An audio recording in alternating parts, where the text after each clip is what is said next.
Bonjour à toutes et à tous, j'espère que vous allez bien. Aujourd'hui, nouvelle idée de lecture avec un livre qui m'a littéralement bouleversé, chamboulé.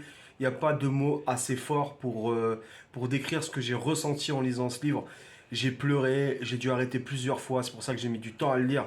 J'ai commencé à le lire il y a un mois et demi et je vous cache pas que j'ai eu énormément de mal à encaisser ce livre qui est pourtant et que je juge pourtant d'utilité publique et nécessaire que ce soit un livre contre les violences sexuelles, un livre féministe, un livre pour la prise de parole des femmes. Ça s'appelle La force des femmes. C'est de Denis Mukwege, pardon, le prix Nobel de la paix 2018, le fondateur de l'hôpital Panzi au Congo. C'est un livre qui raconte en détail son histoire dans un premier temps et l'histoire de ces milliers de femmes qu'il a soignées, qui ont été violées, qui ont eu énormément je peux même pas décrire en fait l'horreur racontée dans ce récit tellement enfin voilà, c'est horrible, c'est terrible. C'est quelque chose dont on ne parle pas dans les médias.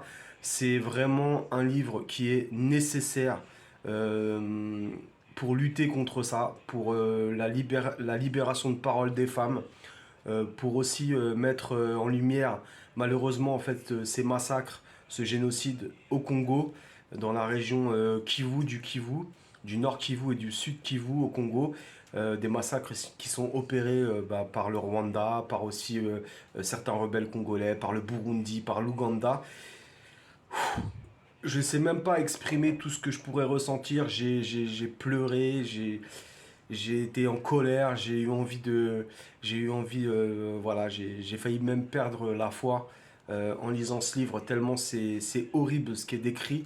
Mais en même temps, malgré toutes ces horreurs, malgré tout ce qui est décrit, ces descriptions qui sont quand même très détaillées et très dures à encaisser, il ressort de ce livre une humanité. Et moi, ce qui m'a ému littéralement dans ce livre, c'est l'humanité, c'est la persévérance, c'est la résilience, dans un premier temps de Denis Mukwege, mais aussi celle de toutes ces femmes qui ont été bafouées, qui ont été insultées, humiliées, qu'on a rejetées. Et je vous parle même pas de tout ce qui s'est passé en termes de violence, en termes de torture.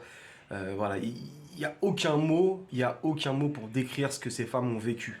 Donc, sincèrement, si vous avez le cœur bien accroché, si vous vous intéressez aussi aux droits des femmes, au féminisme, pardon, avec un grand F, euh, et si voilà, vous souhaitez découvrir un petit peu ce qui se passe là-bas, je vous le conseille sincèrement, La force des femmes de Denis Mukwege.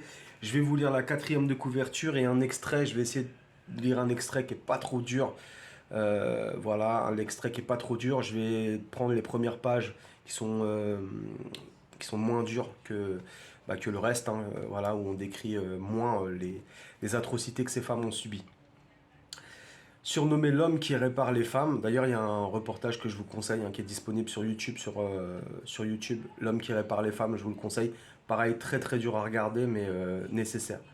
Surnommé l'homme qui répare les femmes, le gynécologue et chirurgien Denis Mukwege a consacré sa vie aux femmes victimes de sévices sexuels en République démocratique du Congo. Dans une région où le viol collectif est considéré comme une arme de guerre, Denis Mukwege est chaque jour confronté aux monstruosités des violences sexuelles contre lesquelles il se bat sans relâche, parfois au péril de sa vie. Dès 1999, il fonde l'hôpital de Panzi, dans lequel il promeut une approche holistique de la prise en charge, médicale, psychologique, socio-économique et légale. Voilà. Il y a aussi un film pardon, qui est sorti qui s'appelle Muganga, que j'ai été voir avec Isaac de Bancolé et Vincent Macaigne, et que je vous conseille aussi. Franchement, il est super émouvant. Mais ce qui est décrit dans ce livre, dans La force des femmes, euh, c'est c'est beaucoup plus détaillé forcément, et c'est beaucoup plus dur que le film. Je vous lis un petit extrait.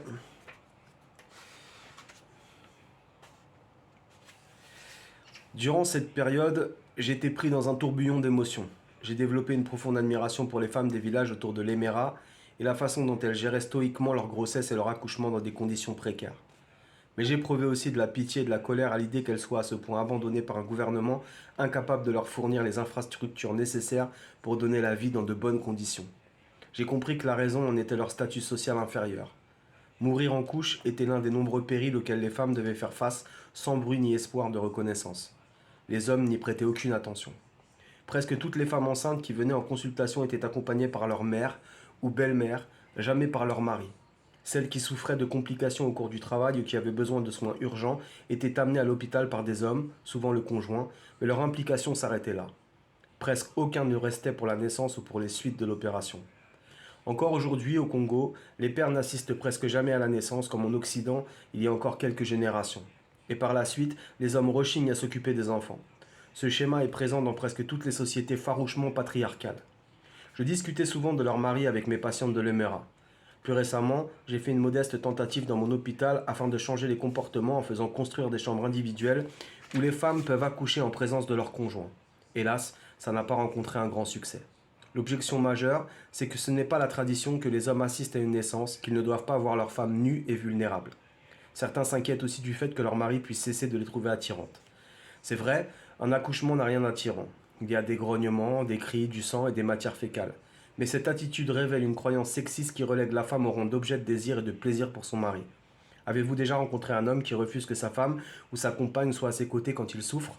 Depuis toujours, je constate ce déséquilibre dans l'exercice de ma profession. Lorsqu'un homme arrive à l'hôpital, il est accompagné de sa femme, parfois aussi de sa mère ou de sa sœur. S'il est incontinent, sa femme lui tendra le pot. Elle le lavera et le changera. Dans ces moments-là, il ne se soucie nullement de ne pas être attirant. L'attitude des hommes vis-à-vis de l'accouchement dans une société donnée permet de savoir si les femmes y sont libres et respectées. En Occident, encore assez récemment, les hommes voyaient l'accouchement comme une responsabilité incombant uniquement à leur compagne. Voilà, je vous le conseille sincèrement. C'est un livre féministe, c'est écrit par un féministe. D'ailleurs, ça lui a été reproché. Il y a eu des tentatives d'assassinat sur sa personne, des tentatives de le faire taire. Certaines ont marché, d'autres non. Et je vous le conseille très très sincèrement. Et je respecte vraiment vraiment cet homme, Denis Mukwege, La force des femmes, à lire d'urgence. Voilà. Je vous dis à très bientôt pour une prochaine idée lecture. Je ne sais pas encore quelle sera mon idée lecture, mais je vais essayer d'avoir une lecture un peu plus légère parce que ça m'a foutu vraiment un sacré coup au moral. Et moi, je vous dis à très bientôt. Prenez soin de vous, lisez, cultivez-vous, le plus important, bien évidemment. À bientôt.